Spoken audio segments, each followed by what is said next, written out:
안녕하십니까, 향기설입니다. 이 시간에는 복 있는 자에 대해서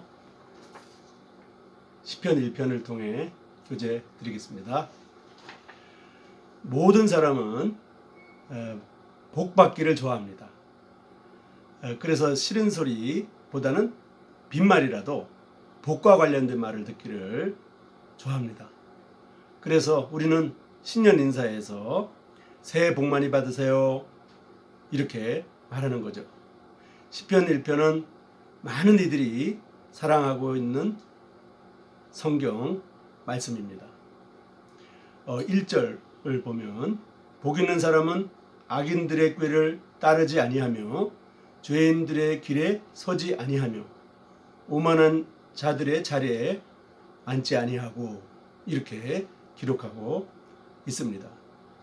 하나님과의 인격적 교제 안에서 그분의 말씀에 순종하는 자에 대한 보상으로 내려지는 복에 대해서 인간이 고백하거나 기원을 하고 있습니다. 복 있는 사람이란 말은 하나님의 은혜로 관계가 형성되고 그 관계 속에서 말씀에 따라 사는 사람만이 복을 누릴 것이라고 하는 의미가 포함되어 있는 것입니다. 시편 1편의 말입니다. 악인들의 꾀를 따르지 않는 것입니다. 꾀란 충고, 조언, 의논을 의미합니다. 그러니까 복 있는 사람은 악인과 논의하지 않고 악인의 충고를 듣지 않는 것입니다. 요즘 세상은 악인들의 충고를 지혜로운 것이라고 여깁니다. 착하게 사는 것은 바보로 여기는 세상입니다. 악하게 해서라도 무엇인가 이룬 사람을 훌륭하다고 말합니다.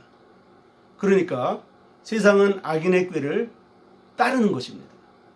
이런 세상 속에서 하나님은 우리에게 악인의 꾀를 따르지 말라고 하고 있습니다.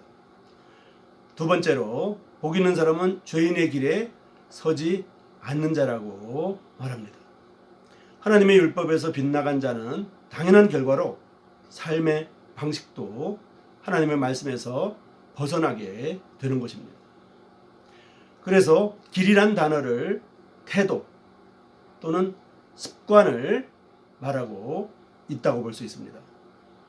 그래서 복 있는 사람은 죄인의 길에 서지 않는다고 하고 있습니다.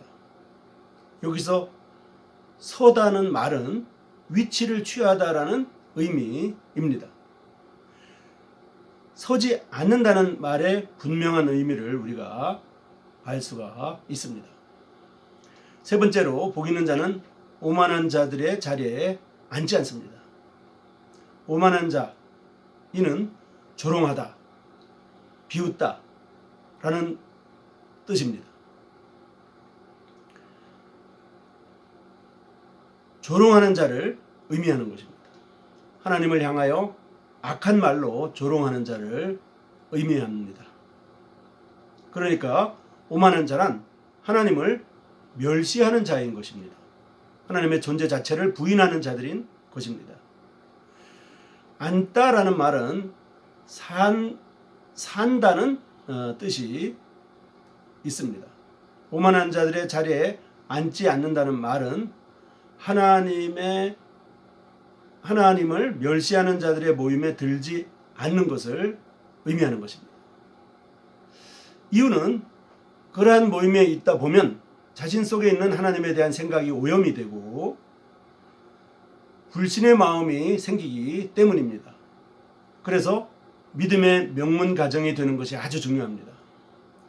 어느 교회에 다녔느냐가 중요한 것이 아니고 어떤 믿음의 풍토에서 사느냐가 아주 중요한 것입니다.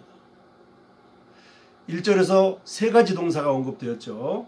그것은 따르다, 서다, 앉다 라는 말입니다. 이 말들은 죄의 점진적인 과정을 의미하고 있습니다. 꾀를 따르면 죄의 자리에 머물러 서서 죄를 짓고 그러다 보면 하나님을 멸시하는 자의 삶 속에 앉게 되는 것입니다. 다시 말해서 죄의 성질이 점점 더 악화됨을 이 용어들의 배열을 통해서 알 수 있습니다. 2절 오직 여호와의 율법을 즐거워하며 그의 율법을 주야로 묵상하는도다. 여기서 오직이란 말은 1절의 세 가지 악과 비교되는 말입니다. 악인의 꾀, 죄인의 길, 오만한 자의 자리를 즐거워하지 않고 다른 한 가지로만 즐거워한다는 것입니다. 그것은 여호와의 율법입니다. 율법이란 하나님 말씀 전체를 의미합니다. 하나님의 말씀이 의미하는 삶의 방식입니다.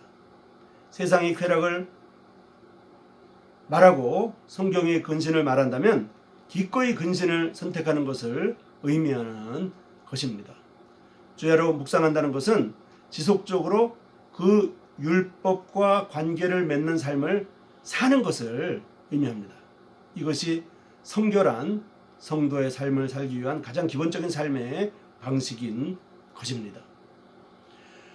악인의 꾀를 따르지 아니하며 죄인의 길에 서지 아니하며 오만한 자의 자리에 앉지 아니하기 위해서는 하나님의 말씀을 묵상함으로 가능해진다는 것입니다. 묵상한다는 말은 주의 말씀을 입에 달고 사는 것입니다. 읽고 암송하고 되뇌는 것입니다. 이렇게 묵상하기 위해서는 하나님의 말씀을 마음에 기록하여 두어야만 합니다. 그러기 위해서는 말씀을 읽고 배우고 암송하는 과정을 거쳐야만 하는 것입니다. 이제 3절입니다. 그는 시냇가에 심은 나무가 철을 따라 열매를 맺으며 그 잎사귀가 마르지 아니함 같으니 그가 하는 모든 일이 다 형통하리로다. 말씀을 주야로 묵상하는 자를 시냇가에 심은 나무에 비유하여 말하고 있습니다. 시냇가에 심겨진 나무가 언제나 생수를 공급받는 것처럼 영적인 생수를 공급받는 것입니다. 시내라는 단어는 자연적으로 흐르는 시내를 말하지 않습니다.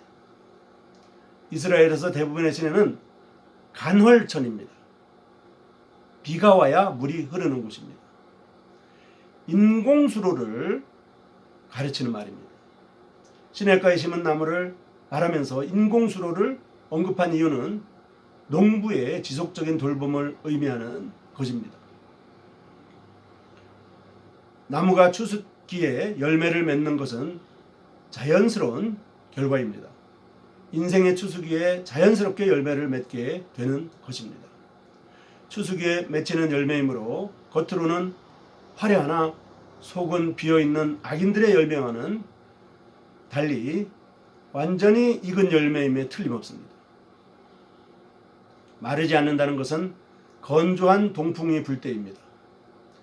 다른 모든 시내가 마르고 건조한 바람이 불어 다른 나뭇잎들은 마를 때 복이 있는 자의 삶은 마르지 않는다는 것입니다. 이렇게 복을 받는 것의 결론이 형통입니다. 형통이란 말을 인간이 원하는 것이 다 이루어지는 것이라고 말하면 안 되는 것입니다. 형통이란 하나님의 뜻에 부합하여 성취되는 것을 말하는 것입니다. 그 대표적인 예가 요셉입니다. 창세기 39장을 보면 요셉의 형통에 대해서 말합니다. 요셉이 왕자처럼 살다가 애굽의 노예로 끌려갔을 때 성경은 형통했다고 말합니다. 심지어 요셉이 보디발의 아내 유혹에 대해 여호와께 득죄하지 않겠다고 하며 그를 뿌리쳤음에도 불구하고 강간 미수범으로 옥에 갇혔을 때 성경은 그를 형통했다고 하고 있습니다. 그 자체로는 그에게 불통이었습니다. 하지만 후에 그가 총리가 되어 민족을 구원하는 과정이었기 때문에 형통이라고 한 것입니다. 형통의 결과는 무엇일까요? 그 하는 일이 형통하게 되는 것도 물론 포함됩니다. 하지만 미래의 어떤 날을 유하거나 우리의 영혼을 위해 현재는 굴통이라고 느껴지는 일이 주어지기도 하는 것입니다.